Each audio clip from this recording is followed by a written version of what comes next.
So there are different factors affecting pavement design. So one of the main important factor is this one, traffic and loading. ठीक है, जो भी हम लोग structure design करते हैं किस हिसाब से करते हैं कि कितना लोड वो ले सकता है विदाउट इट्स फेलियर। वैसे ही पेवमेंट का भी क्या है डिजाइन, यहाँ पे हम बोले थे पेवमेंट का थिकनेस डिजाइन करना है। इट्स अ लेयर थ्योरी, मतलब एक ही लेयर से नहीं बनता है। तुम्हारा यहाँ पे सॉइल रहेगा एकदम नीचे, तो उससे कुछ ऊपर तक हमको बहुत सारा लेयर कंस्ट्रक्ट करके पेवमेंट बनाना है। अब वहां से तुम्हारा व्हीकल विल मूव। ठीक है, सो ये वाला जो लोड आएगा ये तो एक ही व्हीकल नहीं आएगा। ऐसा ये डिजाइन हम लोग कर रहे हैं for 20 years, 30 years, more than 15 years. मतलब 15 ईयर्स तक यहाँ पे गाड़ी तो आएगा जाएगा, राइट। तो लोड कंटिन्यूस क्यूमुलेटिव लोड आ रहा है इस पेमेंट के ऊपर। तो फॉर दैट लोड ये वाला थिकनेस कितना होना चाहिए कि वो लंबा दिन तक टिके रहे। क्लियर?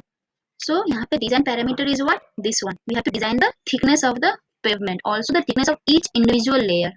अभी इस ये डिजाइन करने से पहले बहुत सारा एक्सटर्नल फैक्टर्स इसके ऊपर आएगा पेवमेंट के ऊपर। तो उसमें से क्या है, मेन है ट्रैफिक, जिसके कारण हम ये डिजाइन कर रहे हैं। So main comes traffic loading, traffic and loading. ठीक है, तो उसमें से तुम्हारा इसके अंदर क्या क्या है, इसके अंदर तुम्हारा एक्सेल कॉन्फ़िगरेशन, ये हम बाद में आ जाएंगे। ये वाला देख लो, axle configuration, wheel load, wheel का कितना लोड है, ठीक है, एक्सेल कैसा कॉन्फ़िगरेशन है, रिपीटेशन कितना बार आएगा व्हीकल उसके ऊपर, टायर प्रेशर कितना होना चाहिए, ये सब will affect, that comes under traffic and loading. Now comes another factor which is your structural model.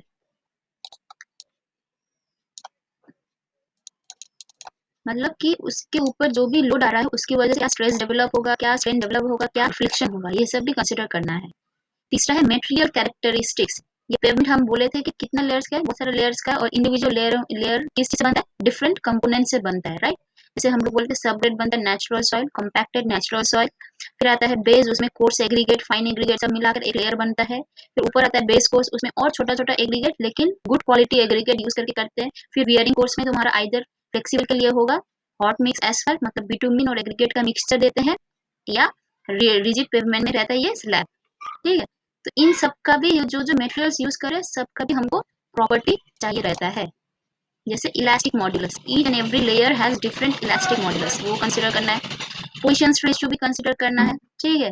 Modulus of subgrade reaction भी कंसीडर करना है। और सॉइल का और एक इंपॉर्टेंट है, वो है CR, मतलब कैलिफोर्निया बियरिंग रेशियो, कि इसका बियरिंग रेशियो कितना होगा जिसके ऊपर हम ये पेवमेंट डिजाइन कर रहे हैं, जिस माटी के ऊपर, जिस अर्थ के ऊपर, उसका बियरिंग कैपेसिटी कितना है, वो भी हमको कंसीडर करना है। ठीक है, और लास्ट में आता है तुम्हारा इम्पोर्टेंट इन्वायरमेंटल फैक्टर। ये भी कंसीडर करना है कि कौन से रीजन में तुम्हारा ठंडा का मौसम है या गर्मी का मौसम है, मतलब वहाँ का टेम्परेचर कंडीशंस कैसा है पर्टिकुलर रीजन का। प्रेसिपिटेशन रेनी है, हिली एरियाज, मतलब सॉरी रेनफॉल एरिया है, या मतलब हेवी रेनफॉल एरिया है, या लो रेनफॉल एरिया है, रीजन है। ठीक है, तो ये सब भी इफेक्ट करता है इन द पेवमेंट डिजाइन। अगर ये सब कंसीडर नहीं करेंगे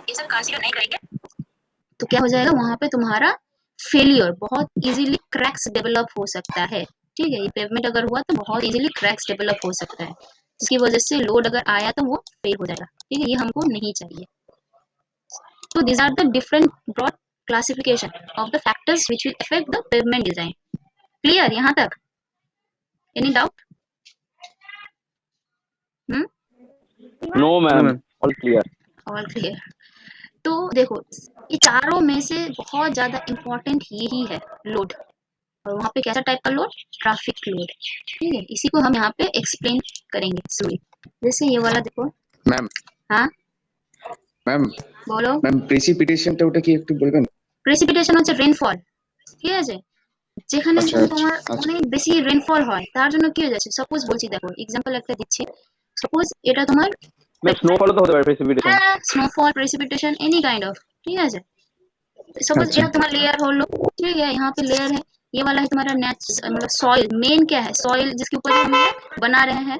अब अगर सपोज यहाँ पे तुम्हारा कोई क्रैक हो गया सपोज, ठीक है, it should be first layer should be एकदम, it should be what to say waterproof होना चाहिए। इसलिए हम यहाँ पे बिटुमिन देकर या स्लैब देकर करते हैं, वाटर प्रूफ होना चाहिए, जिससे कि पानी नीचे ना आए, ऊपर से जो पानी है वो नीचे ना आए। अगर बाई चांस पहुंच गया तो this is your natural soil, only compacted soil.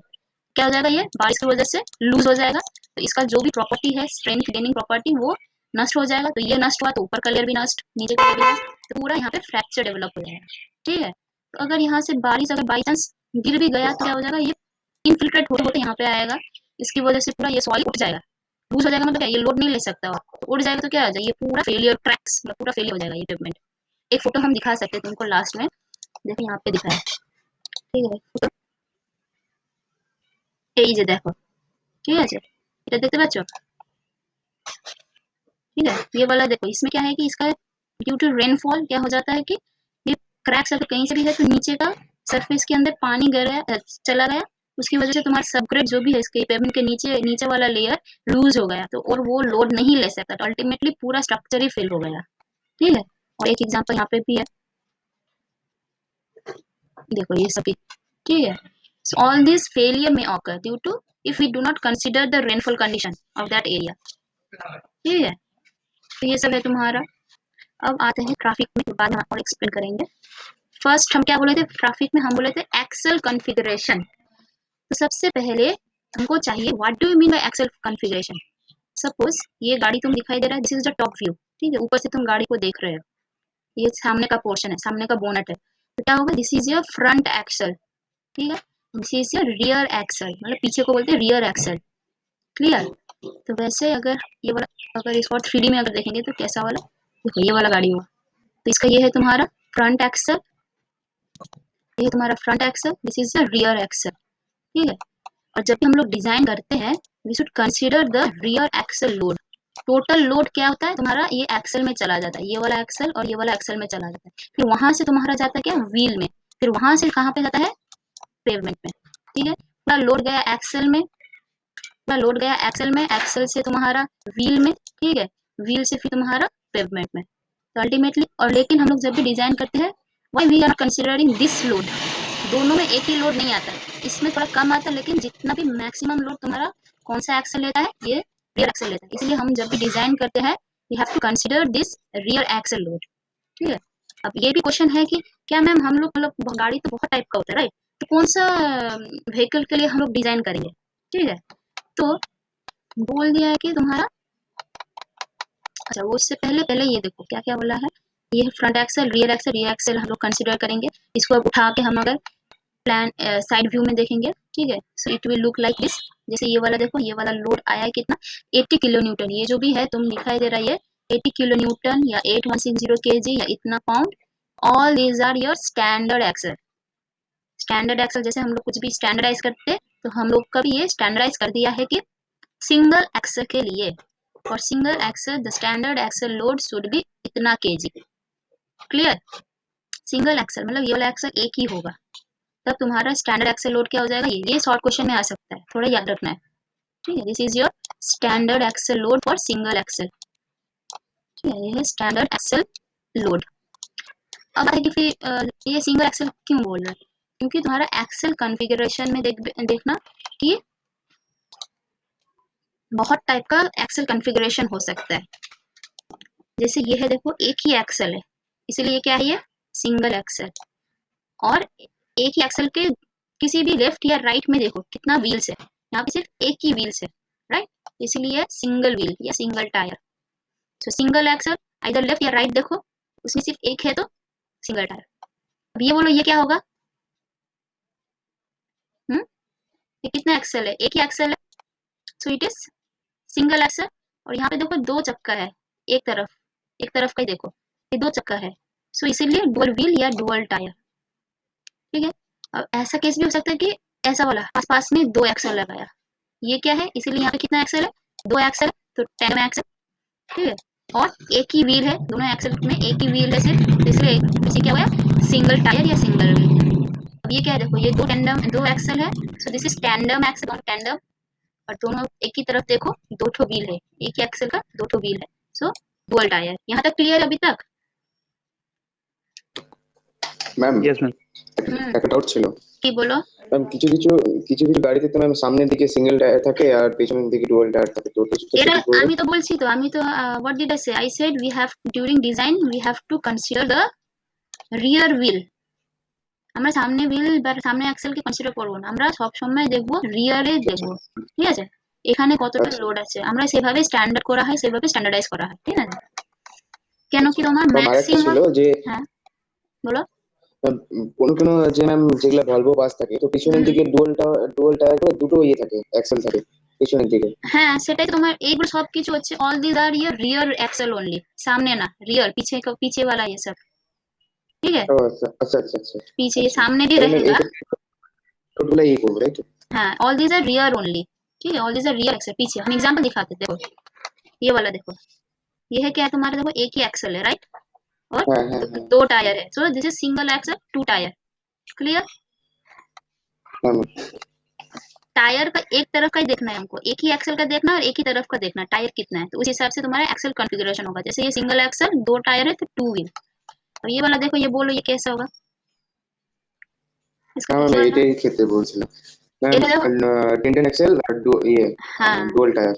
हाँ एग्जैक्टली, देखो दो एक्सेल है तो टैंडम एक्सेल, दो टायर है तो डुअल व्हील, ठीक है, मतलब एक एक्सेल का देखना है कि कितना है एक तरफ में, ठीक है। अब ये वाला देखो, अब तीन ठो भी हो सकता है, तो ये वाला होगा तुम्हारा, ये वाला सिंगल सिंगल सॉरी टायर एक एक करके ही है सब एक्सेल में, सो अब यहाँ पे लेकिन एक्सेल कितना है, एक दो तीन है, सो दीज आर তিন। नोन एज ट्राइडम, ठीक है, इसको बोलते हैं টাইটান। ट्राइडेम। जैसे टैंडम था, ये है ट्राइडम, ट्राइडम एक्सेल और सिंगल व्हील, ठीक है।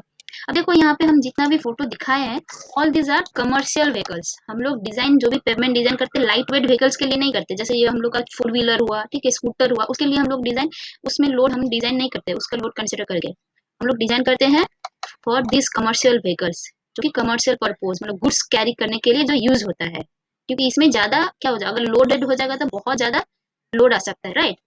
तो हमको अगर डिजाइन करेंगे कि बहुत ज्यादा जो गाड़ी लोग लोड ले सके उसके हिसाब से अगर डिजाइन करेंगे, तो ये कार व्हील इसके लिए तो इजीली डिजाइन हो जाएगा, उन लोग का वेट तो हल्का होगा right. All this are called commercial vehicle. अब आता है कि कमर्शियल व्हीकल किसको बोलते हैं, उसका भी स्टैंडर्डाइजेशन है। और जैसे ये वाला देखो मल्टी एक्सल है, ऐसा भी होता है कभी कभी मल्टी एक्सल पीछे वाला, ठीक है। अब ये जो देखो, for design purpose we will consider what two condition, rear axle load and commercial vehicle. अब कमर्शियल व्हीकल किसको बोलते हैं, जिसका laden weight is greater than 3 ton. Laden weight का मतलब है कोई भी अगर एक व्हीकल हुआ, इसमें अगर हम फुल लोड दे, ठीक है, अलॉन्ग विथ ये वाला इसका खुद का वेट और जो भी यहाँ पे लोडेड रहेगा उसका total weight, that is your laden weight, जिसको बोलते हैं gross weight in loaded condition. Gross weight of vehicle in loaded condition, जिसका total weight is greater than 3 ton, उस व्हीकल को हम लोग कमर्शियल व्हीकल बोले। गाड़ी वाड़ी छोटा मोटा गाड़ी वाड़ी का कभी 3 टन से ज्यादा होता है नहीं ना, तो सर इसलिए हम लोग जब भी डिजाइन करते हैं रियल का ये वाला रियल कंडीशन करते हैं, उस व्हीकल का करते हैं जिसका 3 टन होगा। अगर इसके लिए हम पेमेंट डिजाइन इतना थिकनेस अगर हम देंगे तो ऑब्वियसली उस रास्ते पर इजीली छोटा मोटा गाड़ी इजीली चला जा सकता है, उतना लोड ले सकता है पेवमेंट।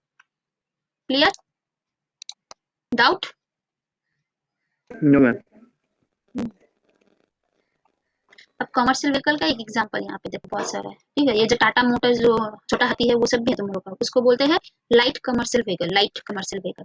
और जो लॉरी ट्रक्स जो बड़ा बड़ा उसको बोलते हैं हेवी कमर्शियल व्हीकल्स, ठीक है, हेवी वेट कमर्शियल व्हीकल और ये लाइट कमर्शियल व्हीकल्स, ये सब है एलसीवी एंड दीज आर एचसीवीज, ठीक है। अब देखो ये लोडिंग कंडीशन आ गया, एक्सेल कॉन्फ़िगरेशन तुमको पता चल गया, ठीक है। ऐसे लोड आता है, पूरा गाड़ी का लोड तुम्हारा आया एक्सेल के ऊपर, एक्सेल से फिर जाएगा देखो व्हील के ऊपर, व्हील से जाएगा तुम्हारा पेवमेंट के ऊपर, ऐसे, ठीक है। अब आता है कि स्टैंडर्ड एक्सेल, ये सब तुमको फॉर एमसीक्यूज और फॉर डिजाइन पर्पज हमको याद रखना है कि कितना हो सकता है। मेनली तुम लोग का आता है ट्वीक, दो केस ही आता है, एक है सिंगल एक्सेल के लिए कितना होना चाहिए, it is considered as 8.16 ton या 8.2 ton, and for tandem axle के लिए बोला है कितना 14.96 टन। और भी है लेकिन फिलहाल फॉर दिस सेम ये दोनों ही याद रखो तुम लोग एमसीक्यूज के लिए, ठीक है। सिंगल एक्सेल का 8160 केजी या 8.16 टन या 8.2 टन, और तुम्हारा इसके लिए है 14.96 टन, ठीक है। ये है तुम्हारा स्टैंडर्ड एक्सेल, मतलब हम लोग जो भी डिजाइन करेंगे स्टैंडर्ड एक्सेल को कंसिडर करके करेंगे। लेकिन ऐसा भी कंडीशन हो सकता है कि रास्ते में तुम्हारा ये लोड से भी ज्यादा लोड जा सकता है, ठीक है, मतलब 8.16 हम बोले लेकिन उससे भी ज्यादा लोड कैरी करके जा सकता है व्हीकल्स। तो इसके लिए क्या करेंगे हम, यहाँ पे पेवमेंट में और एक लोड कंसिडर करना पड़ेगा which is legal axle load, लिख सकते हो, ठीक है, legal axle load, legal axle load, this will always be greater than standard axle load. मतलब अगर ये वन सिंगल एक्सेल का स्टैंडर्ड एक्सेल 8.16 टन है फॉर डिजाइन पर्पस, लेकिन रास्ते पर एक्चुअली प्रैक्टिकली उससे ज्यादा भी जा सकता है। तो हम कितना दूर तक उसको अलाउ कर सकते हैं, that is a legal axle load. तो सिंगल एक्सेल के लिए बोला है 10.2 टन या 10 टन, वेरएज ये स्टैंडर्ड एक्सेल है 8.2 टन। ठीक है, और हम 2 टन तक एक्स्ट्रा इसको अलाउ कर सकते हैं, लीगली अलाउ कर सकते हैं। क्लियर? অনেক জায়গা তোমাদের मतलब तुम लोग का जो भी रास्ता है वहां पे लिखा रहता है, ठीक है, लोड लिखा रहता है, ध्यान से देखना।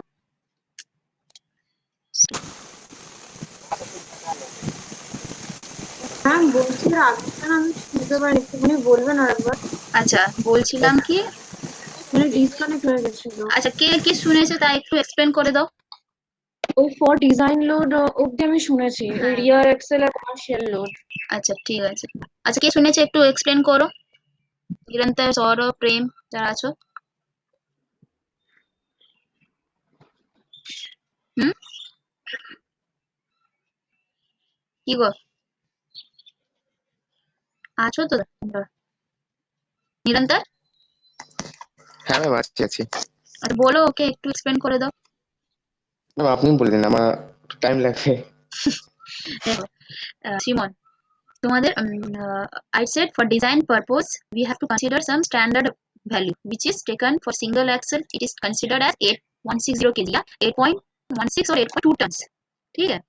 But practically in the field vehicle may carry more than this load, ठीक है। मतलब रास्ते पर एक्चुअली तुमको इतना डिजाइन है, लेकिन उससे ज्यादा भी मतलब जो भी जा रहे हैं रास्ते से ट्रक ड्राइवर वो उससे ज्यादा भी ले सकता है लोड, ठीक है।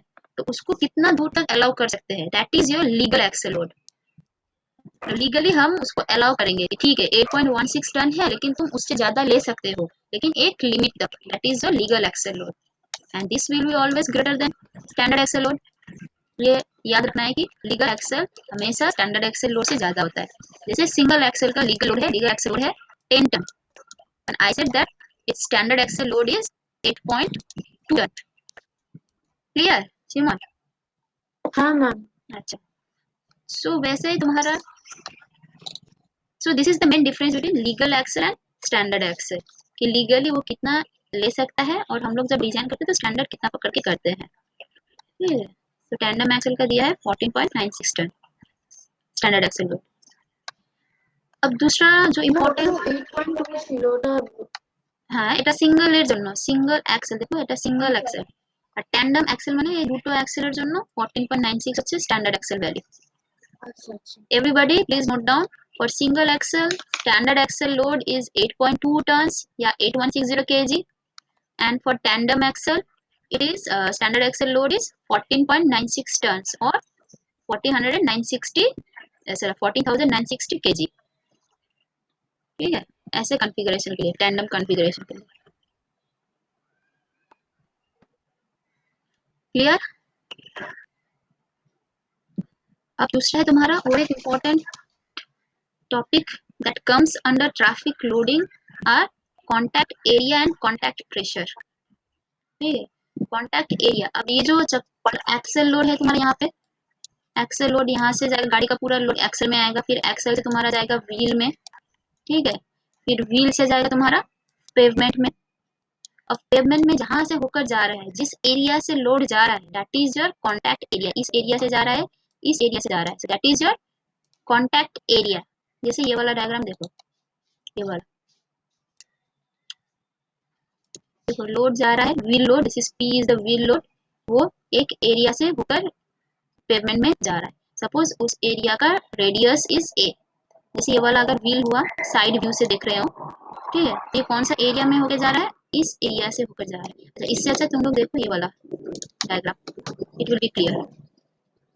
ये दिखाई दे रहा है ना डायग्राम, देखो suppose this is that pavement area, ये वाला जो भी ग्लास से दिखाई दे रहा है वो है तुम्हारा पेवमेंट का एरिया, तुम नीचे से देख रहे हो, पेवमेंट के नीचे से देख रहे हो, और गाड़ी आ रहा है ऊपर से ट्रैवल कर रहा है, देखो ये एरिया में वो कांटेक्ट कर रहा है पेमेंट को, ये throughout the area contact नहीं करेगा, कुछ पोर्शन में कांटेक्ट कर रहा है, so this is that reason.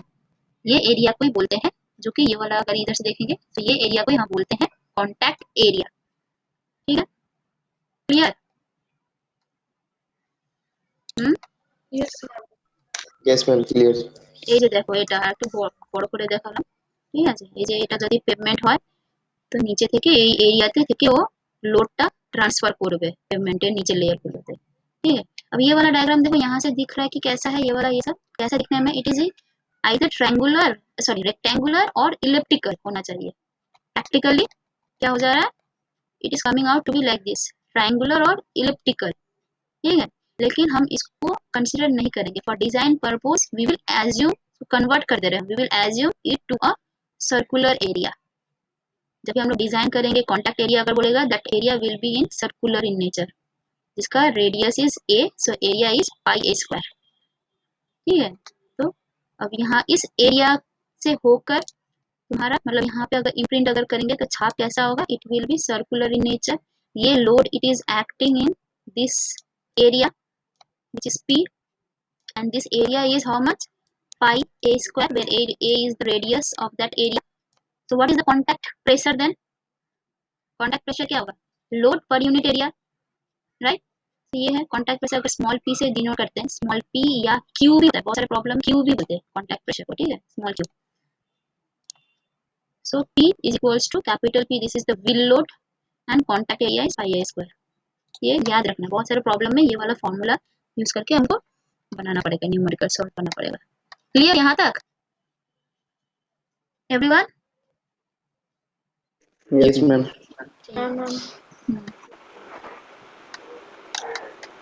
एक बार अब जाते हैं हम लोग का दूसरा most important topic is what, ये प्रेशर से आ रहा है, कॉन्टैक्ट प्रेशर से, this is a rigidity factor, ठीक है। Rigidity factor is nothing but the ratio between contact pressure और टायर प्रेशर। अब देखो डिफरेंस क्या है, एक है कॉन्टैक्ट प्रेशर, एक है टायर प्रेशर, ठीक है। अब डिफरेंस है कि ये वाला डायग्राम देखो, टायर प्रेशर का मतलब है कि अगर टायर में अंदर हवा है, सपोज दिस इज परफेक्टली एकदम इन्फ्लेटेड, ठीक, जितना प्रेशर होना चाहिए टायर में उतना प्रेशर करके है इसमें, इसमें थोड़ा कम प्रेशर है, इसमें थोड़ा ज़्यादा ही प्रेशर दे दिया है, ज़्यादा हवा भर दिया है, तो कैसा कंडीशन हो जाएगा, ठीक है। इस वाले में तुम्हारा क्या हो जाएगा, इस वाले में तुम्हारा कॉन्टैक्ट प्रेशर मतलब यहाँ से जो भी प्रेशर आएगा that will be greater then this pressure, ये है contact pressure and this is your tyre pressure. Tyre pressure क्या है, यहाँ पे हवा कम है, मतलब tyre pressure is less, so Cp is greater then Tp, ये वाला कंडीशन है। इस वाले में क्या है, इसमें भरती है एकदम ठूस ठूस के हवा दिया है, तो क्या होगा, tyre pressure will be greater then contact pressure, इसमें ग्रेटर देन कॉन्टैक्ट प्रेशर, ठीक है। यहाँ पे क्या है, यहाँ पे दोनों इक्वल है, ज़्यादा टाइटली भरा भी नहीं है और ज़्यादा लूज भी नहीं है, so Tp here will be equal to contact pressure. इतनी केसेस हो सकता है, ठीक है। तो इसको बोलते देखो कब कब कंडीशन है, अंडर इन्फ्लेटेड मतलब हवा कम है, ओवर इन्फ्लेटेड हवा ज़्यादा है, और प्रॉपरली इन्फ्लेटेड ये और प्रॉपरली है, ज़्यादा भी नहीं है कम भी नहीं है, ठीक है। तो उस केस में तुम्हारा ये हुआ अंडर, देखो कैसा हो जा रहा है, जब अंडर इन्फ्लेटेड मतलब हवा कम होने से तुम्हारा टायर का ये जो टायर का वॉल से ऐसा फ्लैट हो जा रहा है, ठीक है। अब यहाँ पे क्या हो रहा है, जब तुम्हारा टायर इज ओवर इन्फ्लेटेड, ज़्यादा हवा दे दिया तो क्या होगा, ये वाला पोर्शन पूरा उठ गया एकदम, छोटा सा एरिया में ये एक्ट कर रहा है, ठीक है, और यहाँ पे बड़ा सा एरिया में एक्ट कर रहा है। अब जब प्रॉपरली जब होगा तो ये वाला एरिया इट वोंट भी छोटा और इट वोंट भी बड़ा, मतलब परफेक्ट है, ठीक है। तो इस वाले कंडीशन को अगर थ्योरेटिकली हम जाएंगे समझाने, सो ऐसे आएगा, देखो हम जब बोले थे, जब ये वाला कौन सा कंडीशन है बोलो तो, ये वाला कंडीशन ओवर इन्फ्लेटेड है ना कि कम इन्फ्लेटेड है, ओवर हाँ ओवर क्या क्या, ये देखो दिस इज अंडर इन्फ्लेटेड, मतलब कि कौन सा अंडर इन्फ्लेटेड मतलब यहाँ पे हवा कम है, इसीलिए क्या बोला, tyre pressure is less than contact pressure, ठीक है। अंदर कैसा होता है, अब टायर प्रेशर यहाँ पे भी है, ऊपर नीचे से तुम्हारा कॉन्टैक्ट प्रेशर आ रहा है, दोनों को तो इक्वेट करना है, नहीं तो उछल जाएगा टायर, तो तुम्हारा व्हीकल ऊपर उठ के चला जाएगा, राइट। इसकी वजह से क्या है, एक रिजल्टेंट यहाँ पे और एक प्रेशर वॉल्स में एक्ट कर रहा है, जिससे ये ऊपर या नीचे ना चला जाए, मतलब स्टैटिक रहे, ठीक है। ये वाला this is in what condition now, ये वॉल्स में जो भी प्रेशर जनरेट हुआ है ये क्या हो रहा है, नीचे की तरफ एक्ट कर रहा है, मतलब वो कंप्रेस कर रहा है, टायर को कंप्रेस कर रहा है, इसलिए ये क्या जाएगा, outer walls of the tyre is in compression, ठीक है। तो इसकी वजह से ये वाला डायग्राम देखो ऐसा होगा, ये जो अंडर इन्फ्लेटेड देखो इसकी वजह से क्या हो रहा है, देखो ये प्रेशर दे रहा है नीचे की तरफ टायर्स वाला, तो ये फैल जा रहा है, कंप्रेस हो जा रहा है, ठीक है। इसमें क्या हो रहा है, ये वाला कंडीशन अगर हम जाएंगे, ये वाला कंडीशन है तुम्हारा ओवर इन्फ्लेटेड, मतलब टायर प्रेशर बहुत ज्यादा है compare to the contact pressure, ठीक है। दोनों को तो इक्वेट करना, अगर ये वाला ज्यादा हो जाएगा तो क्या हो जाएगा, ये तो इन दोनों को इक्वेट करना, ये रिजल्टेंट जो भी होगा it's will be zero, so this plus this will give you this one, इसको टायर को स्टैटिक कंडीशन में रखने के लिए, तो सीपी प्लस ये वाला जो भी प्रेशर है it will now in upward direction, ठीक है। अब ये वाला क्या है, दिस इज इन टेंशन, उठा दे रहा है उसको, the walls of the tyre is in tension, तो वो कैसा होगा दिखने में, ये देखो ये वॉल्स पूरा उठ गया है, ये ऊपर की तरफ है लोड, इसलिए ये वाला एरिया उठा दिया है, ये वाला एरिया उठा दिया है, ये वैराज यहाँ पे क्या था, नीचे की तरफ था, तो साइड वाला क्या था, पूरा फैला दिया है, प्रेशर है, कंप्रेशन, ठीक है। नॉर्मल कंडीशन में क्या है, ये कुछ नहीं होगा, ऐसा इक्वली हो जाएगा डिस्ट्रीब्यूट। अब देखो आरएफ हम क्या बोले थे, आरएफ का इक्वेशन क्या था, contact pressure by tyre pressure, and for design we should consider this both should be same, जो हम बोले थे सेफ के लिए दोनों का वैल्यू सेम होना चाहिए, and which is 7 kg per centimetre square, दोनों का वैल्यू होना चाहिए। क्वेश्चन आ सकता है when will be your RF value equals to 1, तब हम लोग लिख सकते हैं, कब हो सकता है, जब contact pressure is 7 kg per centimetre as well as tyre pressure is, मतलब दोनों सेम जब होगा, ठीक है। या क्वेश्चन आ सकता है कि आरएफ का वैल्यू कब ग्रेटर देन 1 होगा, बोलो, अगर आरएफ का वैल्यू ग्रेटर देन 1 मतलब क्या है, CP by TP, TP greater than 1, that is CP will greater than TP, ठीक है। तो is greater then 1 when contact pressure is greater than 7 kg per centimeter and tire pressure is less than 7 kg per centimeter, ये है हमारा standard, tyre का pressure कितना होना चाहिए, इतना रखना चाहिए, ठीक है, जो कि तुम्हारा ठीक वैसे जब तुम्हारा आरएफ इज लेस देन 1 होगा तो we have to set condition, ठीक है। क्लियर, डाउट থাকলে জিজ্ঞেস করো। प्रेम আছো, Yes, ma'am. डाउट है तो बोलो, No, ma'am. बाकी हाँ मैम নো ডাউট নেই, ক্লিয়ার। ক্লিয়ার তো, শিওর, আমি জিজ্ঞেস করবো কিন্তু, কেউ এক্সপ্লেন করতে পারবে এটা কেন হচ্ছে, এই দুটো,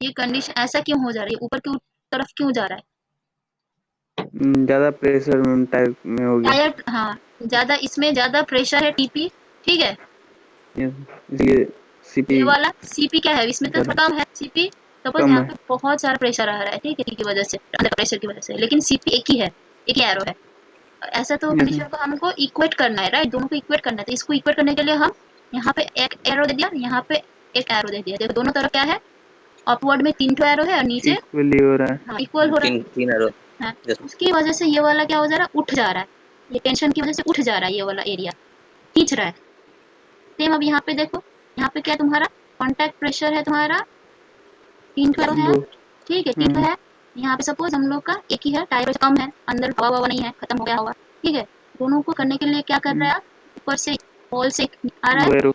अब उसकी वजह से यहाँ पे क्या हो जा रहा है, ये नीचे की तरफ बच जा रहा है, ये वाला रीजन, Yes, ठीक है। अब यहाँ पे देखो, यहाँ पे भी तुम्हारा एक ही होगा, यहाँ पे भी तुम्हारा एक ही होगा, सो कोई एक ही। नहीं, ये वाला है रिजिडिटी फैक्टर इक्वल्स टू 1, यहाँ पे रिजिडिटी फैक्टर 1, 1 यहाँ पे रिजिडिटी फैक्टर लेस देन 1, ठीक है, less than 1 rigidity factor greater Greater than।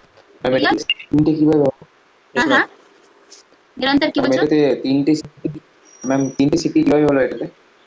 কোটা গো এটাতে, হ্যাঁ এটা ম্যাম। দেখো তিনটে, আমি এটা শুধু ডায়াগ্রাম দিয়ে বোঝানোর চেষ্টা করছি, ঠিক আছে, আমার সবসময় for design purpose this TP must be equal to this CP, ठीक है, लेकिन टायर में हवा नहीं है, इसकी वजह से तुम्हारा कांटेक्ट का प्रेशर ज्यादा हो जा रहा है, उसको टैली करने के लिए वॉल से भी प्रेशर नीचे की तरफ आ रहा है, जिसकी वजह से ये वाला एरिया नीचे दब जा रहा है, क्लियर। আচ্ছা ক্লিয়ার ম্যাম।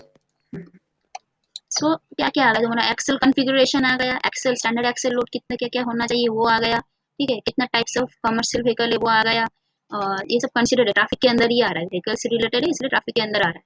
कॉन्टैक्ट एरिया कैसा होता है, सर्कुलर रिज्यूम करते हैं, कॉन्टैक्ट प्रेशर कैसा होता है, ये टायर प्रेशर कैसा होता है, रिजिडिटी फैक्टर क्या है, ये सब हो गया, ठीक है। अब आते हैं तुम्हारा रिपीटेशन, ये सब तो अभी तक तो हम सिर्फ व्हीकल, एक ही व्हीकल को कंसिडर करके कर रहे हैं, अब आता है कि ऐसा एक ही टाइप का व्हीकल बहुत बार आ सकता है, राइट, और डिफरेंट टाइप्स का व्हीकल भी बहुत बार आ सकता है। जितना बार आएगा उतना बार उसमें क्या हो जाएगा, लोड ज्यादा आ रहा है, स्ट्रेस ज्यादा, फैटिक जिसको बोलते हैं, बार बार लोड आ रहा है, एक ही टाइप का लोड बार बार आ रहा है, ठीक है, उसकी वजह से फैटिक हो जा रहा है पेवमेंट में, तो उसकी वजह से भी तुम्हारा फेलियर होने का चांसेस रहता है। So we have to consider repetition of load also in our design. এই জিনিসটা যখন আমরা ডিজাইন করব पेमेंट डिजाइन एकदम যেটা বলবো एकदम फ्लेक्सिबल पेमेंट डिजाइन या रिजिड पेमेंट डिजाइन, तब ये बहुत इंपॉर्टेंट है, ये वाला रिपीटेशन हमको कैलकुलेट करना पड़ता है कि कितना थ्रू आउट इस डिजाइन ईयर, थ्रू आउट इस डिजाइन लाइफ, पेमेंट का डिजाइन लाइफ में सपोज 20 ईयर्स, 20 ईयर्स तक कितना गाड़ी क्यूमुलेटिव रिपीटेटिव वे में आ रहा है, वो हमको कैलकुलेट करना है। क्लियर? तो उसके लिए एक थ्योरी, ये वाला छोटा सा थ्योरी है, मैक्लॉयड थ्योरम, बोला है कि अगर पी लोड का व्हीकल है जिसका लोड है suppose axle load is P, वो आ रहा है तुम्हारा N one number of times, P1 का लोड आ रहा है N one number of times, ठीक है, तो दोनों को मिलाकर टोटल इफेक्ट कितना होगा, P1 इंटू N1। सपोज निरंतर अपना गाड़ी लेकर, दिस इज निरंतर, P है उसका लोड, गाड़ी का लोड, वो आ रहा है सपोज 10 बार, ठीक है, तो उसका जो भी इफेक्ट होगा, ठीक है, और बोला है कि और एक व्हीकल आ रहा है सपोज C1 जिसका वेट है P2 एक्सेल लोड, और N2 है तुम्हारा सपोज उसका रिपीटेशन इतना बार आ रहा है, ठीक है, अगर दोनों का इफेक्ट अगर सेम रहेगा, ये भी उतना ही डैमेज करेगा व्हीकल को, ये भी करेगा, then we can conclude that this equals to this, ठीक है, that is P1 into N1 is equals to P2 into N2। अभी फिलहाल ये वाला जस्ट थ्योरम नोट डाउन करके रख सकते हो, ठीक है। सो यहाँ से हम लोग लिख सकते हैं P1 by P2 equals to হচ্ছে N2 by N1, N1 by हाँ N2 N1, ठीक है, देखो yes, P1 N1 से ये नीचे चला गया, तो यहीं से हमको this is indirectly proportional to the repetition, एक रिलेशन है जस्ट, ठीक है। अब दूसरा मोस्ट इम्पॉर्टेंट ये है equivalent axle load factor, EALF, equivalent axle load factor को हम बोल सकते हैं EALF। ये है EALF, ये क्यों करते हैं, नाम से पता चल रहा है, what is this name, equivalent, किसका इक्विवेलेंट है, एक्सेल लोड का, और यहाँ पे एक्सेल लोड क्या है, स्टैंडर्ड एक्सेल लोड, ठीक है, सपोज तुम चारों जितने भी जन हो उसमें से हम पकड़ लिया स्टैंडर्ड लोड किसका होगा, सपोज हम बोल रहे हैं सौरभ बेरा का लोड इज स्टैंडर्ड लोड, तो उसका लोड हम पकड़ लिया कितना WS करके या WSTD, ठीक है, और बाकी लोग का क्या जाएगा, वेट होगा W1 या W2 W3 ऐसे रखते तो हम ऐसे dot dot dot suppose WI, जितना भी होगा WI, क्या क्या है W1 W2 W3 जितना है सबका लोड, ठीक है। अब बोला है कि ये ELF क्या है, बोला गया है कि अगर सौरभ बेरा अपना गाड़ी लेकर एक रास्ते के ऊपर से जाएगा, ठीक है, अपना गाड़ी को लेकर एक रास्ते के ऊपर से अगर जाएगा, उसकी वजह से जो भी डैमेज होगा पेमेंट में, ठीक है, उसकी वजह से जो भी डैमेज होगा वो एक हम कंसिडर कर देंगे, suppose the damage is your, damage है इतना, ठीक है, कि ये इतना डैमेज करता है। अब उसी रास्ते पर तुम लोग एक एक जन करके जा रहे हो, तो फर्स्ट में गए सपोज निरंतर, ठीक है, अब निरंतर का लोड कितना है W1 है, तो निरंतर की गाड़ी की वजह से जो डैमेज आएगा उस रास्ते के ऊपर सपोज दैट इज डैमेज 1, ठीक है, तो इनको अगर हम फोर्थ पावर 4 कर दिए, सॉरी सपोज ये वाला निरंतर का वेट है इतना, 100 रुपये का गाड़ी का वेट है इतना, मतलब जितना वेट होगा डैमेज भी उतना ही होगा, हम लोग लिख सकते हैं कि damage is proportional to the weight, जितना ज्यादा वेट आएगा उतना ज्यादा डैमेज आएगा पेमेंट के ऊपर, तो निरंतर का वजह से इतना डैमेज हुआ है रास्ते को, और 100 रुपये का वजह से इतना डैमेज हुआ रास्ते को, अगर हम इसको 4 कर देंगे then we will get that EALF for निरंतर व्हीकल, निरंतर व्हीकल का EALF है इतना, उसकी वजह से कितना डैमेज होगा रिलेटिव टू द सौरभ बेरा के व्हीकल से, देखो यहाँ पे दिया है, it defines the damage per pass to a pavement by ith मतलब सपोज निरंतर कोई भी ith निरंतर C1 कोई भी हो सकता है, axle relative to the damage per pass of a standard axle load, ठीक है, यहाँ पे स्टैंडर्ड एक्सेल कौन था, सौरभ बेरा था, सौरभ बेरा का लोड है स्टैंडर्ड एक्सेल, और बाकी जितने भी जन हो तुम लोग का लोड है W1 W2 W3, तो इंडिविजुअल निरंतर का क्या होगा EALF W1 by WS होगा, सीमोन का क्या होगा W2 by WS to the power 4, ठीक है, तुम्हारा और इनम का क्या होगा W3 by WS to the power 4, तो इंडिविजुअल EALF हमको निकल आएगा which is given by this formula, ठीक है। अब EALF को हम लोग FI से भी डिनोट कर सकते हैं, So this is given by fourth power law.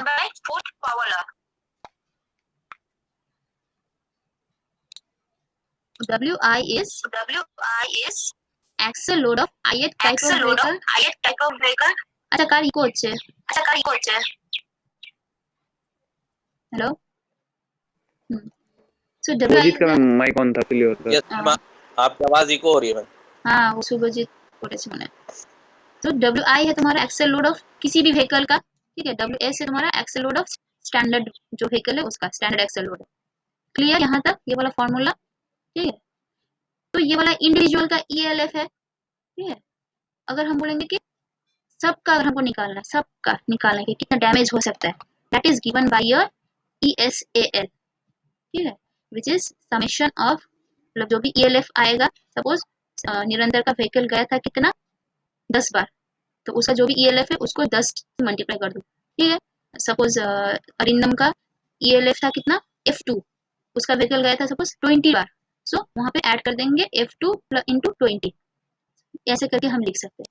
निरंतर का है सपोज F1, उसका व्हीकल गया था कितना बार N1 टाइम्स, फिर प्लस कर दो F2 इंटू N2, ऐसे करते करते जाना। जितना भी सैंपल हम लिए है सबका ऐसे करके सम करेंगे, that will give you the ESAL। ये वाला है फॉर्मूला। देखो ये फोर्थ पावर लॉ यूज करके ये है EALF equivalent axle load factor into frequency भी बोल सकते हैं, फ्रीक्वेंसी या नंबर ऑफ रिपीटेशन, ठीक है, ये भी लिख सकते हैं हम लोग। सो ये है तुम्हारा ESAL और ELF का फॉर्मूला। क्लियर ক্লিয়ার তো? এই দুটো ফর্মুলা মনে রাখবে, ঠিক আছে। একটা হচ্ছে Yes, এটা ma'am. और একটা হচ্ছে এটা, ठीक है। अब एक प्रॉब्लम अगर करेंगे तो क्लियर हो जाएगा। Suppose this is that problem, क्या बोला है, let the number of load repetition expected by 80 kilonewton standard axle load, याद रखो this is your WS, right. Standard axle load कितना expected by 80 kilonewton standard axle load is 1000, ये क्या है, the 160 kilonewton load is 100, 40 kilonewton load is 10,000। ये सब data क्या है, 80 किलोन्यूटन क्या है बोलो तो, एक्सेल लोड एक्सेल लोड है, वो है स्टैंडर्ड व्हीकल का स्टैंडर्ड एक्सेल लोड, ठीक है, दैट इज 80 किलोन्यूटन, ठीक है। वो जाएगा कितना बार बोला है, सपोज N1 वो जाएगा कितना बार 1000 बार, ठीक है। दूसरा क्या है, सपोज दिस NS, क्योंकि स्टैंडर्ड का है तो नंबर 80 किलोन्यूटन लोड्स कितना बार जा रहा है 1000 बार। W1 है तुम्हारा 160 and this is your N1, this is W2 and this is your N2, ठीक है। ये सब डाटा दिया गया है तो बोला है फाइंड ESAL। पहले क्या करोगे, पहले एक्सेल लोड लिख लो, कितना एक्सेल लोड है 80, 160, 40, ठीक है। यहाँ पर है तुम्हारा सौरभ बेरा, निरंतर और प्रेम, सबका लोड इधर लिख दिया हम, ठीक है। नंबर ऑफ रिपीटेशन कितना है, कितना है नंबर ऑफ रिपीटेशन 80 का कितना है 1000 बोला है, 1000 बार जाएगा वो ऐसा टाइप करो 1000। 160 कितना बार जाएगा 100 टाइम्स, तो 100 है, 100 बार 40 जाएगा 10,000, तो 10,000 यहाँ पे लिख दिया, ठीक है। अब बोला है ESAL निकालो, ESAL के लिए पहले हमको चाहिए EALF, उसका फॉर्मूला क्या था WI by WS to the power 4, वो यहाँ पे दिया है। देखो फर्स्ट केस का WI कितना है 40 है, अब WS कितना है, अगर ये नहीं बोल देता, अगर सपोज नहीं बोलता, तब WS हम लोग कितना कंसीडर करते, WS is standard axle load, ठीक है, standard axle load is your WS, ठीक है। और सिंगल एक्सेल हम बोले थे कितना होना चाहिए 8.2 टन, राइट।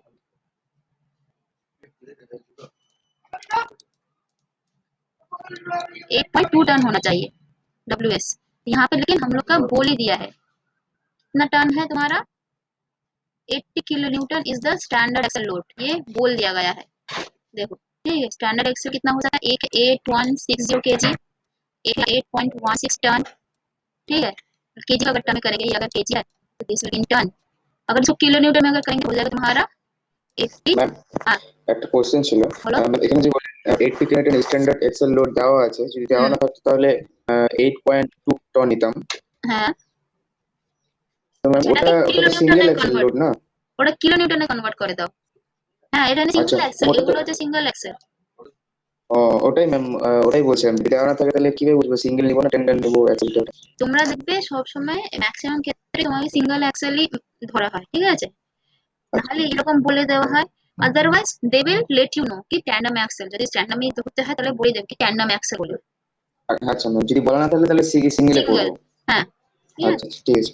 तो এইগুলোকে আমরা কনভার্ট করেছি 80 किलो न्यूटन ही ধরলাম। तो वो यहाँ पे दे ही दिया था, तो इसलिए इसको पकड़ेंगे। देखो WI by WS to the power 4, I है 40, S WS है 80 कर दिया, ठीक है। अब हम लोग को चाहिए ESL का फॉर्मूला क्या था? ESL का फॉर्मूला था देखो F1 into N1 सबका समेशन। सो यहाँ पे F1 into N1 करो, this into this will give you this one, this into this will give you this one, this into this will give you this one, सबका सम करो, this is your ESAL। सो ऐसे calculate करना है। Problem से तुमको बोल देगा कि find equivalent single axle load, ऐसे। अगर नहीं दिया रहेगा तो एज्यूम कर लेना, ठीक है। अब यूनिट भी देख लेना कि किलो न्यूटन है ना कि केजी है ना कि टन है, तो इस हिसाब से स्टैंडर्ड एक्सेल का भी वैसे ही वैल्यू रहेगा। क्लियर? तौसीफ अली समझ में आ रहा है? ये जो स्क्रीनशॉट नहीं ठीक है। तौसीफ अली सो गया होगा। अच्छा, now comes the most important topic. Important topic is equivalent single wheel load. Ma'am আগের কোশ্চেনটা স্ক্রিনশট নেওয়া বাকি আছে, ওটা একটু সিলেক্টটা নিচে করলে ভালো হতো। अच्छा दाঁড়াও,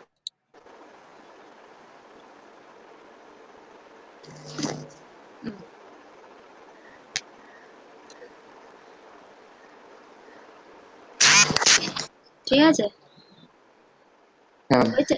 আচ্ছা আচ্ছা, আমি এটা হয়ে দিয়ে গেছে। দেবো, ঠিক আছে। আমি শুধু আমার পারপোজের জন্য, ডকুমেন্টেশনের জন্য স্ক্রিনশট নিতে বলেছি। আচ্ছা আচ্ছা। এই PDF I will provide you। এবার দেখো, most important topic is your ESWL। किसका म्यूट करो। इतना देर तक हम लोग क्या कर रहे थे? इक्विवेलेंट एक्सेल लोड, एक्सेल का इक्विवेलेंट लोड हम निकाल रहे थे, ठीक है। तो डिफरेंस क्या है एक्सेल लोड और व्हील लोड में? Suppose this is your wheel, this is axle, rear axle. तो एक्सेल लोड मतलब इसमें लोड रहेगा, that is your axle load. और व्हील लोड मतलब जो व्हील में ट्रांसफॉर्म हो जाएगा टू एक्सेल, या व्हील से तुम्हारा पेवमेंट में चला जाएगा, that is the wheel load, ठीक है। अब आता है कि ये इक्विवेलेंट सिंगल व्हील लोड क्यों है? इतना देर से तो तुम लोग देख रहे थे, देखो बहुत सारा यहाँ पे चक्का, देखो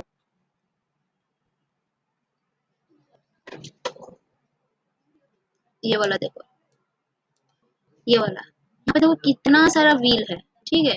या ये वाला देखो, यहाँ पे कितना सारा व्हील्स है। ये सॉरी, ये तो सिंगल व्हील ही है एक एक्सेल के अंदर। ये वाला एग्जांपल देखो, ये वाला क्या है? सिंगल व्हील में दो, सॉरी सिंगल एक्सेल में दो व्हील्स है, ठीक है। तो ये वाला अगर हम डिजाइन करेंगे, दो दो व्हील को पकड़ कर अगर डिजाइन करेंगे तो थोड़ा डिफिकल्टी आ सकता है। तो हम लोग क्या करते हैं? We will convert this two wheel into a single wheel. हमको कन्वर्ट कर देना, ये जो भी दो व्हील होगा, ठीक है, उसको सिंगल व्हील में हम कन्वर्ट कर देंगे। सपोज इसको हम उठाकर ये वाला डायग्राम में लेकर जा रहे हैं, ऐसा देखो। ये पीछे वाला का जो भी था ट्रक का चक्का और एक्सल, ये एक वाला एक्सल निकाल के यहाँ पे रख दिया हम, ठीक है। This is now single axle, two wheel है, ठीक है। अब डिजाइन जब भी करेंगे हमको क्या करना है कि हमको इसको कन्वर्ट कर देना है एक ही व्हील में, सिंगल व्हील में। तो डुअल व्हील लोड को हम कन्वर्ट कर दे रहे हैं एक व्हील में। तो इसका कब हम बोलेंगे कि इसका इक्विवेलेंट ये वाला व्हील है? कब हम बोल सकते हैं कि दिस टायर का जो भी कैरेक्टरिस्टिक्स होगा, जो भी लोड होगा, will be equal to this single wheel. ये सिंगल व्हील लोड का कैरेक्टरिस्टिक्स में कन्वर्ट कर देंगे। कब कहेंगे? बोला गया है कब? ये वाला डेफिनेशन देखो, it is defined as the load on the single tire, ये जो ESWL, it is defined as the load on the single tire which will cause an equivalent magnitude of parameters। मतलब इसकी वजह से जो जो पैरामीटर्स कॉज होगा या डेवलप होगा, क्या क्या पैरामीटर्स है? Such as stress, strain and deflection at the location. Suppose ये वाला व्हील अगर हम लेंगे सिंगल का, तो इसकी वजह से ये जो ठीक नीचे देखो पेवमेंट का थिकनेस है, ये वाला यहाँ से पेवमेंट स्टार्ट हुआ, ठीक है, सेपरेट यहाँ पे है, तो ये लोड की वजह से जो सबग्रेड के ऊपर स्ट्रेस डेवलप होगा, suppose sigma at the depth of Z, तो सिग्मा जेड, और यहाँ पे जो भी डिफ्लेक्शन होगा that is delta at the depth of Z, delta Z.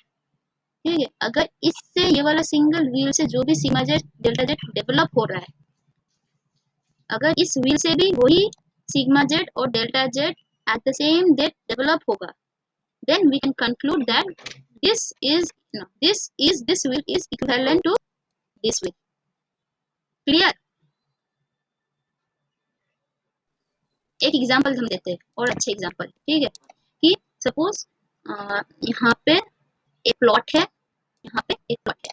ठीक है, यहाँ पे तुम सिर्फ यहाँ पे बैठा सिर्फ सौरभ बेरा, ठीक है, उस प्लॉट के ऊपर, और यहाँ पे सपोज 2 जन बैठा है। ठीक है, सपोज सीमोन और निरंतर बैठा है। ठीक है, अब सीमोन और निरंतर बैठने की वजह से जो लोड डेवलप होगा ये स्लैब में, ठीक है, सपोज दैट लोड या दैट स्ट्रेस या तुम्हारा क्या बोलते हैं डिफ्लेक्शन जो भी होगा दैट इज सिग्मा जेड और डेल्टा जेड। ठीक है, अब सेम ये वाला सौरभ बेरा बैठने की वजह से भी सेम सिग्मा जेड मतलब डिफ्लेक्शन या स्ट्रेस डेवलप हो रहा है। इन दोनों की वजह से जो भी इफेक्ट हो रहा है ये अकेला वही इफेक्ट दे रहा है। कहाँ पे? एक सर्टेन पोजीशन में, सर्टेन डेप्थ पे। Suppose this is the depth, ये वाला भी सेम डेप्थ है, सेम डेप्थ सेम लोकेशन है। ठीक है, देन हम लोग बोल सकते हैं अच्छा सौरभ बेरा तो दोनों का बराबर में है, मतलब वो सेम पैरामीटर्स कॉज कर रहा है, जो कि ये दोनों मिलकर same parameter at the same depth कर रहा है। So we can say that this is बराबर टू दिस टू। वैसे ही ये दोनों का बराबर ये सिंगल एक्सल व्हील होगा, सॉरी सिंगल व्हील होगा जब हम बोलेंगे ये दो क्राइटेरिया फुलफिल होगा। क्या क्या क्राइटेरिया? कि एट द सेम डेप्थ दोनों का, and same sigma Z delta Z will be produced by the single wheel. Then we can say that this wheel is equivalent to this wheel. मतलब this single wheel is equivalent to this dual wheel combination. Clear? Yes, ma'am. और in the हाँ ma'am. हाँ ma'am. ठीक है जी, देखो deflection at the location equal to that resulting from the multiple wheels, मतलब इसकी वजह से जो भी डिफ्लेक्शन स्ट्रेस एक सर्टेन डेप्थ पे डेवलप होगा वही इसकी वजह से भी होगा। Then we can say that at the same depth again, then we can say that this is equivalent single wheel load of this dual combination. तो ये क्राइटेरिया हमको याद रखना है। ठीक है, अब ये वाला देखो, इसको हम ब्रॉडली बड़ा करके दिखा रहे हैं, इसको एक साइड का पोर्शन का लिया दिखा दिया। This is your P load, P दोनों का बीच का center to center distance is given by S, दोनों का इनर व्हील का distance is given by D. ठीक है, इनर वॉल का डिस्टेंस डी। ठीक है, अब इसके वजह से पेवमेंट के नीचे हम बोले थे it will distribute like this, 45 degree angle में लोड स्प्रेड होता होता जाएगा। ठीक है, तो बोला गया है व्हेन ये क्या है नीचे की तरफ तो डेप्थ है which is denoted by Z, मतलब कि नीचे तुम्हारा डेप्थ ऑफ पेवमेंट आ रहा है, सो जेड से हम डिनोट कर रहे हैं। ठीक है, तो जब डेप्थ p/2 होगा इसका अलग सा होगा स्ट्रेस डेवलपमेंट, इसका अलग सा होगा, मतलब ये अपना अपना काम करेगा। ये इसका स्ट्रेस रीजन यहाँ पे है बस अलग सा, इसका ये व्हील का मतलब दोनों अलग अलग काम कर रहे हैं, कोई इफेक्ट नहीं होगा। ठीक है, कहाँ तक होगा ये वाला इफेक्ट? जब तक दैट इज d/2। अब जैसे ये d/2 मतलब ये वाला का हाफ, जैसे ये d/2 से अब डेप्थ बढ़ रहा है और नीचे की तरफ जा रहा है तो क्या होगा स्लोली अब ओवरलैप होना स्टार्ट करेगा। इसका लोड इस तरफ जा रहा है, इसका लोड इस तरफ जा रहा है, ओवरलैप होते होते देखेगा कि 2s के बाद पूरा ये सब 2s के बाद ना ओवरलैप हो जाएगा, 2s के बाद इन दोनों का लोड पूरा ओवरलैप हो जाएगा। देखो यहाँ पे क्या हो जाएगा लोड, यहाँ पे था, यहाँ पे क्या था इंडिविजुअली p था, यहाँ पे p इंडिविजुअल एक्ट कर रहा है। अब यहाँ इस डेप्थ से नीचे क्या जाएगा पूरा ये लोग, इस डेप्थ से नीचे, एक्चुअली डायग्राम गलत हो गया है, ये ओवरलैप हो जाएगा यहाँ से। ठीक है, अब इस डेप्थ के नीचे देखो, और अगर हम नीचे जाएंगे तो दोनों का कंबाइंड इफेक्ट मतलब ओवरलैप होता जा रहा है। ठीक है, सो इसका ये यहाँ पे एक पी एक्ट कर रहा था, यहाँ पे भी इंडिविजुअल पी एक्ट कर रहा था, यहाँ पे एक्ट करेगा 2p। कहाँ से when z is equals to twice of s। ठीक है, तो ये वाला डायग्राम देखो और क्लियर हो जाएगा। तो ये है एक मेथड ESWL का पार करने का एक मेथड। हमको कन्वर्ट क्या करना था, डुअल को हमको सिंगल में कन्वर्ट करना है। ये जो भी टायर डुअल टायर था उसको हम सिंगल में कन्वर्ट करेंगे। अब देखो यहाँ पे जैसे जैसे ये डेप्थ इक्वल्स टू तुम्हारा d/2 तक देखो इंडिविजुअली एक्ट कर रहा है, यहाँ पे भी इंडिविजुअली, यहाँ पे भी इंडिविजुअली। अब depth equals to twice S से क्या हो जाएगा, ये पूरा ओवरलैप होना स्टार्ट कर देगा, इसीलिए इस डेप्थ में तुम्हारा लोड कितना होगा, p, और ट्वाइस एस में हो जाएगा 2p। ठीक है, ये याद रखना है कि d by the depth is equals to d/2, load will be p, when depth equals to twice of s, s is center to center distance, then it will be 2p। ठीक है, so ये वाला observation है हम लोग का, जब depth is d/2, s is p, beyond depth it will be twice of p। तो अब बोलेगा कि ये दोनों के बीच में हमको चाहिए ESWL का वैल्यू, तो कैसे निकालेंगे, we have to use this graph. देखो प्रॉब्लम में तुमको graph they won't provide, either they will provide और दे वोंट प्रोवाइड। ठीक है, अगर नहीं प्रोवाइड करेगा तो कैसे कैलकुलेट करेंगे, पहले ग्राफ से कैलकुलेट कर लेते हैं। ये एक लॉग लॉग ग्राफ है, ये है लॉग इस तरफ, यहाँ पे भी लॉग है। देखो ये डेप्थ का एक्सिस ये है, ESW या लोड का एक्सिस ये है। तो हम बोले थे जब d/2 होगा लोड विल बी p, और जब d ट्वाइस ऑफ s हो जाएगा इसका कॉरेस्पॉन्डिंग लोड कितना है 2p। दोनों को ज्वाइन कर दो, पहले एक कोऑर्डिनेट लिया, ये वाला कोऑर्डिनेट d/2 और p का, फिर ये वाला कोऑर्डिनेट है 2s और 2p का, करके एक स्ट्रेट लाइन से ज्वाइन कर दो।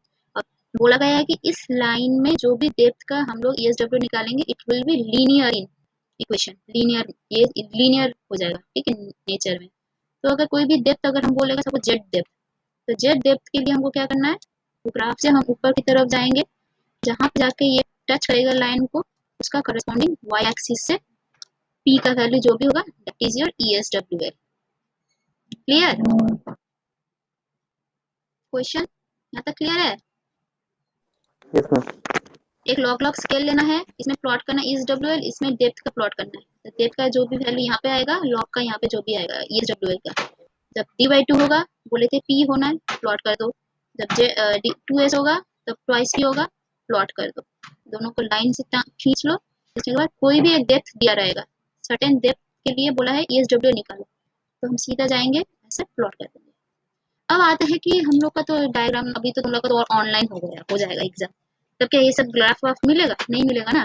तो क्या करना है अब हम इसको हमको फॉर्मूला डिराइव करना है। फॉर्मूला कैसे डिराइव करना है, देखो ये है, एक कॉलम में डेप्थ लिख दो, एक कॉलम में लोड लिख दो। तो जब d/2 होता है, लोड कितना बोला था, और बोले हम लोड,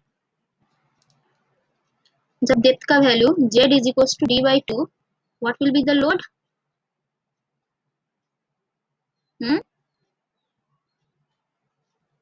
কি ম্যাম নিবেন পি তাই, হবে। হ্যাঁ লোড আমি বলেছি p হবে। দেখো এখানে ডায়াগ্রামে দেখো, এই যে তখন load is d by depth z is d/2, load is considered to be p। जब load is 2s, sorry, depth is 2s and load is twice of p।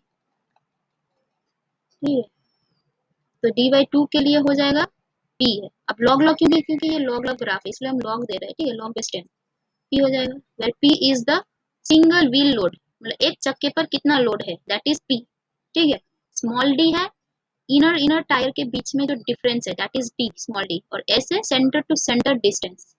ठीक है, जैसे ये इनर टू इनर वॉल का जो भी distance this is d, center to center is s, और p है इंडिविजुअल एक ही टायर का लोड कितना है दैट इज p। तो वैसे log जब 2s हो जाएगा, z इक्वल टू 2s हो जाएगा, हम बोल रहे थे p will be twice of p, यहाँ पे 2p है। अब हमको कोई एक वैल्यू दे दिया, सपोज z यहाँ पे बीच में लिख दिया, तो उसका करस्पॉन्डिंग जो भी वैल्यू बोलेगा कि ESWL निकालो, suppose that ESWL is pz। तो इसको हम करने के लिए इंटरपोलेट मेथड, डेरिवेशन क्या है, इंटरपोलेट। ठीक है, कैसे करना है, कुछ नहीं, देखो ये वाला फॉर्मूला, ये वाला फॉर्मूला, देखो यहाँ पे क्या करेंगे कि this minus this, this minus this, this minus this will be equals to this minus this, this minus this is equals to this minus this. देखो log z minus log d/2 is equals to log pz minus log p। फिर divide कर देंगे, अब this minus this कर देंगे, 2s minus d/2, तो इसका corresponding क्या है 2p माइनस p, वो यहाँ पे कर दिया है। ठीक है, करके डिराइव करो, करने के बाद लास्ट में you will get this formula, this is the main formula. ये नोट डाउन कर सकते हो, लो लिख के रखो या स्क्रीनशॉट लेकर रखो, दिस इज द ESWL का फॉर्मूला। डिराइवेशन हम दे दिया है, देख लेना, अभी फिलहाल सिर्फ नोट डाउन करो। ठीक है, तो लॉग पीजेड का वैल्यू ये है, तो लॉग इनवर्स करेंगे तो पीजेड का हो जाएगा, that PZ is nothing but the ESWF for given Z. एक प्रॉब्लम करते हैं, ये नोट डाउन करो तो प्रॉब्लम। निरंतर, हेलो, मैम मैं हाँ मैम বলছি ফর্মুলাটা একবার দেখা হবে না? এই যে দেখ ফর্মুলাটা লিখে রাখো।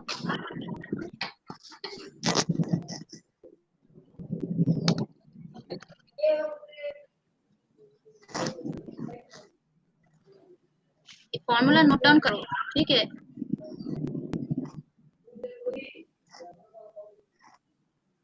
না না ফর্মুলাটা হয়ে গেছে। হয়ে গেছে ফর্মুলা, লিখেছো সবাই?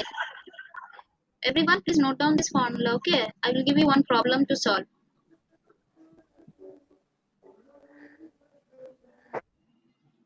बेरा,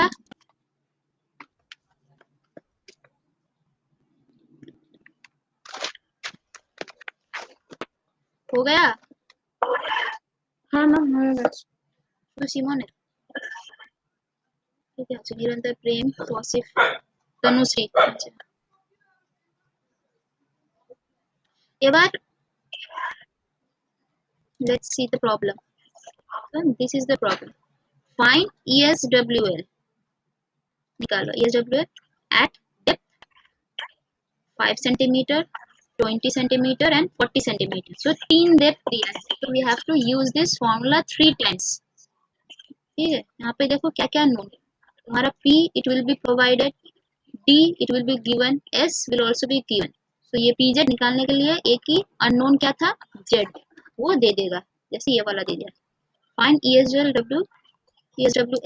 डेप्थ, ये है फर्स्ट Z, ये है सेकेंड Z, ये है थर्ड Z। ठीक है, for a dual wheel carrying 2044 kg each, मतलब 2 व्हील्स है, ईच कैरी करेगा, कितना बोला है, 2044, each wheel will carry 2044, that means this is the P value। ठीक है, the center to center tire spacing is 20 centimeter, मतलब 2 व्हील अगर है, सपोज 2 व्हील है सेंटर टू सेंटर, ये अगर लोड है, दिस इज द वैल्यू, कितना है बोला है 20, this is the S value. ठीक है, ये तुम्हारा एस वैल्यू, ये 20 है एस। फिर बोला distance between the walls of tyre, ये जो वॉल्स ऑफ टायर है that is your D, which is given as 10 centimetre, तो ये है तुम्हारा डी सॉरी। तो क्या क्या दिया है, this is your capital P, this is your S, this is your D, this is your capital P, and these are the 3 different z values। ঠিক আছে, তো নিকালো, আমি এক এক জনকে বলবো, ঠিক আছে, কে কোনটা বার করবে, 5 20 40 আছে তো।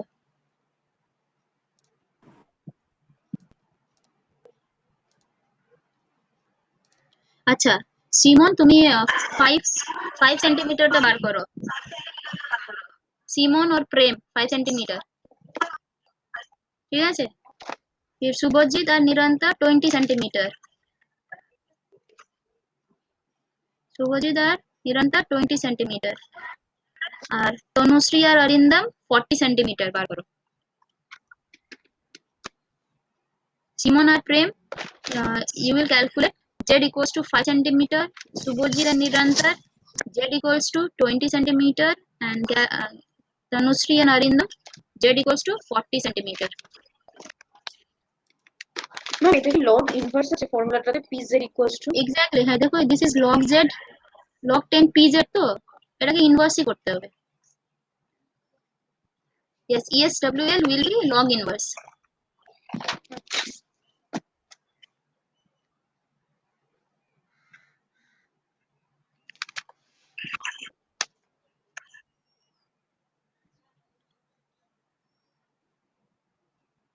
আর অরিন্দম একটা স্ক্রিনশট নেবে, ঠিক আছে, বা যে কোনো একজন স্ক্রিনশট নাও তো, ঠিক আছে।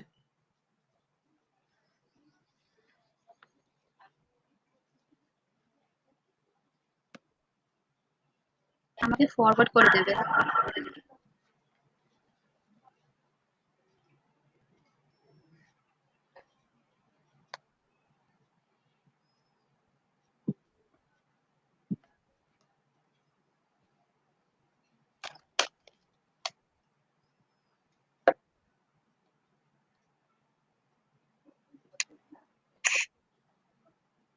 ম্যাম বলছি লগ ইনভার্স কিভাবে বের করবো?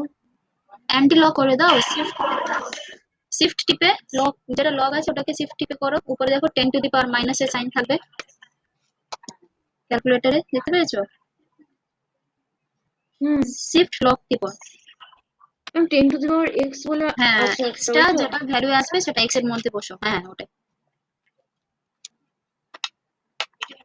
10 টু দি পাওয়ার যে আনসারটা আসবে সেটা বসো। অরিন্দম আর হয়েছে, অরিন্দম আর তনুশ্রী? জেড ইকুয়ালস টু 20 এর জন্য, 40 এর জন্য ম্যাম এখানে ফর্মুলাতে লগ বলো, নিরন্তর বলো। ফর্মুলাতে লগ 10 ইনটু 2 হ্যাঁ, ওটা কি ম্যাম? ওটা বুঝতে পারলাম না। লগ 10 বেস, ওটা লগ 10 বেস। একটা হয় দেখো ln হয়, ln মানে হচ্ছে লগ ই বেস।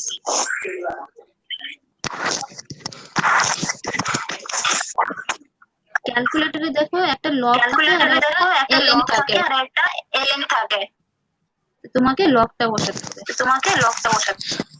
শুভই তো হেডফোন ইউজ কর, ইকো হচ্ছে। দেখো ক্যালকুলেটরে একটা লগ থাকে, একটা ln থাকে, তো লগটা ইউজ করো। লগ মানে হচ্ছে বেসটা হচ্ছে 10 আর lnটা হচ্ছে বেসটা হচ্ছে ই, মানে এখানে লগ ই বেস হয় ln, এটা কিন্তু লগ 10, এটা তাই লগ বসিয়েছি। বুঝতে পেরেছো? ওটা বলছিলাম ম্যাম, এখানে পাশে তো 2 আছে না, ইনটু 2। হ্যাঁ, তো ওটা মানে 2টা কি, ওটাকে 2ই থাকবে না কিছু ভ্যালু আসবে? না এটা লগ 2 করো, যা আসবে। এটা আমি ডিরাইভ করে লগ 2টা পেয়েছি, ওখানে 0.02 সামথিং হবে লগ 2 হচ্ছে তোমার, ম্যাম বলছি লগ 2 লগ 2টা হচ্ছে ভ্যালু 0.301 হবে। ম্যাম 5 সেন্টিমিটারের জন্য বেরোচ্ছে 2041.73 কেজি। ঋণান্তর বেরিয়ে যায় 5 এর জন্য। দেখো এখানে বসালাম, সবই ভ্যালু বসিয়ে তোমার দেখছে কত, 2044 কেজি, রাইট? নাও দিস না ইজ এটা 5 এর জন্য। কত জন্য 5 এর জন্য তো এত বেরিয়েছে আমার। আচ্ছা আচ্ছা, আমি মনে হয় এটা কম ধরেছি বলে কম এসছে ম্যাম। তো যাই হোক, তুমি আনসার, আমি তো আনসার ডাইরেক্ট বসে করেছি, ঠিক আছে? তো এতটা আসবে। এবার দেখো, সবাই দেখো, একটু দেখো এখানে, z equals to 5, right? whereas আমাদের d কত ছিল, 10 ছিল, so d by 2 কত হবে? What will be the value of d by 2? It will be 5. So as I already said, for d by 2 ESWL will be how much? P, right? আমাদের p কত ছিল দেখো, p টা ছিল 2044 ছিল। এই ফর্মুলাতে বসিয়েও আমার ভ্যালুটাই আসছে, দেখো 5 সেন্টিমিটারের জন্য এসেছে কত, 2044 এসেছে। ক্লিয়ার? এই 5 সেন্টিমিটারটা দেখো, এটা d by 2 বলতে পারি আমরা, যখন depth is d by 2, this d ছিল 10 আর d by 2 হচ্ছে 5, जब depth is 5 centimeter मतलब d by 2, then ESWL is coming out to be P 2044। Clear यहाँ पे सबका? हाँ मैम। এবার দেখো z equals to তোমার 40 যদি বলি আমি, 40 is how much? 40 is 20 into 2 मतलब 2s, right? When depth is twice of s, जब z का वैल्यू twice of s आएगा, मतलब कितना है, twice of s is 40 centimetre, h is 20 centimetre. तो जब z का वैल्यू 40 आएगा तो हम लोग का ESWL कितना आना चाहिए था, twice of p आना चाहिए, as per the observation s will be 2p। তো 2p ইকুয়াল টু কত হচ্ছে, 2 into 2 যে 44 is 4088। এটা উইদাউট ক্যালকুলেশন তোমরা লিখতে पारते, ठीक है? whereas कैलकुलेट करके भी देखो हम लोग का यही आ रहा है, for z equals to 40 which is twice of s, ESWL is 4088 which is twice of p। Clear? Yes ma'am. वैसे अब बीच का जो रह गया उसके लिए थोड़ा कैलकुलेट करना पड़ेगा। जैसे 20 सेंटीमीटर का ये आएगा, चेक कर लो। The answer will be 3244।